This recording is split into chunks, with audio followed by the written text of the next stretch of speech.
आज यावेळेस काय भूमिका घेतली पाहिजे? आज पुणे जिल्ह्यातल्या सर्व प्रमुख पदाधिकाऱ्यांचं विधानसभा न्याय आम्ही म्हणणं ऐकून घेतलं। आमचे जे नवनिर्वाचित बाबाजी काळेजी यांचाही सत्काराचा कार्यक्रम त्यानंतर आम्ही आयोजित करण्याचं काम केलं होतं। पण बहुतांशी लोकांचं काय नेमकं म्हणणं आहे, त्यांना स्वबळावर जायचं आहे का आघाडीमध्ये काम करायचं आहे, जिल्हा परिषदमध्ये नगरपालिकेमध्ये जाऊन लोकांसमोर जायचं आहे, या सर्वांचं मत समजून घेण्याचं काम आम्ही केलेलं आहे। असं कुठचंही बहुमत नाही आहे। म्हणजे सर्वांचा काही तालुक्यामध्ये म्हणतात नाही आपण स्वबळावर जायला पाहिजे, बहुतांशी लोकांचं म्हणणं नाही आपण आघाडी आता ही जी ठेवली ही तशी टिकवली पाहिजे। त्या सर्व गोष्टीचा विचार करून पक्षप्रमुखांकडे तो अहवाल नजीकच्या काळामध्ये देण्याचं काम करू आणि पक्षप्रमुख जे निर्णय घेतील त्याची अंमलबजावणी आम्ही या जिल्ह्यामध्ये करण्याचं काम आम्ही निश्चितपणे करू।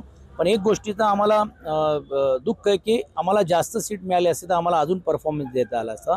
पण आनंद आहे तर किमान या जिल्ह्यानी खेड आळंदीमध्ये का होईना एक बाबाजी काळेंच्या रूपाने का होईना एक आमदार ठेवून म्हणजे आमच्या पक्षाचं नाक किंबहुना आमच्या पक्ष कार्यकर्त्यांना काम करण्याची जिद्द पुढच्या काळामध्ये ठेवण्याचं काम केलं।